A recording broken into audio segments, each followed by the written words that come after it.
ప్రజలందరికీ,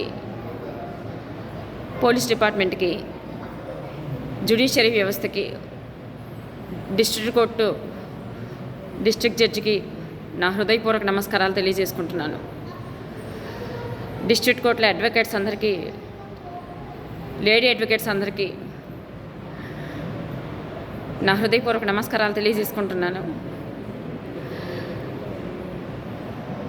10 సంవత్సరాల నుంచి నా లైఫ్లో ఒక క్రిమినల్ వెబ్ జరిగి నా భర్త నాతోటి 16 సంవత్సరాల తేడాతో వివాహం చేసుకొని నన్ను మైనర్గా, నేను అందంగా ఉన్నానని, వయసు తేడా ఉందని నన్ను వదిలించుకోవటానికని నా మీద కుట్రలు పన్ని, ఆ కుట్రలు పన్నటానికి లాయర్ల సలహాతో రాజా వెంకటాద్రి ఒంగోలు జడ్జి, ఇప్పుడు ఎస్సీ ఎస్టీ కోర్టులో వర్క్ చేస్తున్నారు రాజా వెంకటాద్రి గారి జడ్జి, మరియు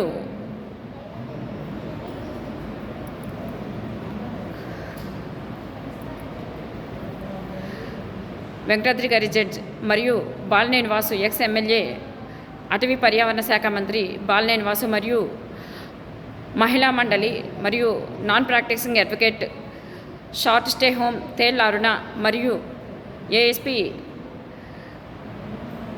చౌడేశ్వరి మేడం మరియు ఏఎస్పీ రవిచంద్ర గారు,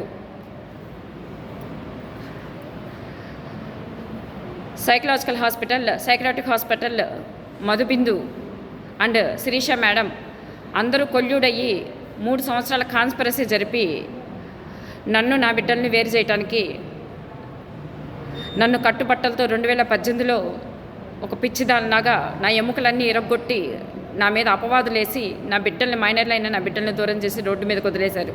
నన్ను, నా బిడ్డల్ని దూరం చేశారు కిరాతకంగా. దీనిలో డిపార్ట్మెంటు, జడ్జెస్, లాయర్స్, ఫ్రెండ్స్, అతని ఫ్రెండ్స్ అందరూ ఉన్నారు. అన్ని ప్రూఫ్స్ నా దగ్గర ఉన్నాయి. వీటి కోసమే నేను అన్ని పక్కన పెట్టి రెండోసారి జీవితం తీసుకొని లా చదివి 2024లో లాయర్గా వచ్చాను. అప్పటి నుంచి కేసులు నడుస్తూ ఉన్నాయి. ఎక్కడా న్యాయం జరగట్లేదు. నా ధైర్యాన్ని, నా కేసులో ఉన్న క్రిమినాలిటీని చీరాల 498 కేసులో జడ్జెస్ పరిశీలించి 498 కేసు డాక్యుమెంట్ పిటిషన్ని డిస్మిస్ చేశారు.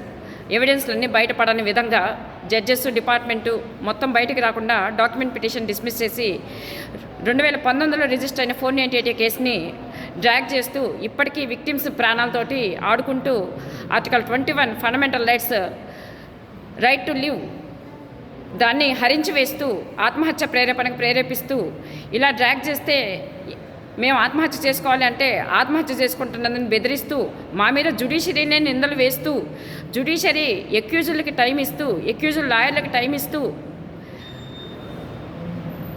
వాళ్ళతో మ్యానిపులేట్ అవుతూ, వాళ్ళతో కొల్యూడ్ అవుతూ నన్ను, జెన్యూన్ సఫరీని నన్ను అణగదొక్కాలన్న ప్రయత్నం ఇవాళ డైవర్స్ కేసులో ఫ్యామిలీ కోర్టులో కూడా జరగ్గా, దానికి సంబంధించి నేను ఫ్యామిలీ కోర్టులో అడ్జర్న్మెంట్ జరిగి నేను బయటకు వస్తున్నప్పుడు నా భర్త గోనుగుంట శ్రీనివాసులు మరియు అతని లాయర్ తేజ, అన్నపరెడ్డి సాయి చరణ్ తేజ అను అతను నాపై ఫిల్తీ లాంగ్వేజ్ వాడి నా చీర లాగి చంపేస్తానని బెదిరించి, కేసు వాపస్ తీసుకోమని బెదిరించి నా బిడ్డని కొట్టి 8 సంవత్సరాల నుంచి దూరం చేసిన నా బిడ్డని ఇవాళ PW2గా నా కళ్ళ ముందుకు తీసుకొచ్చారు.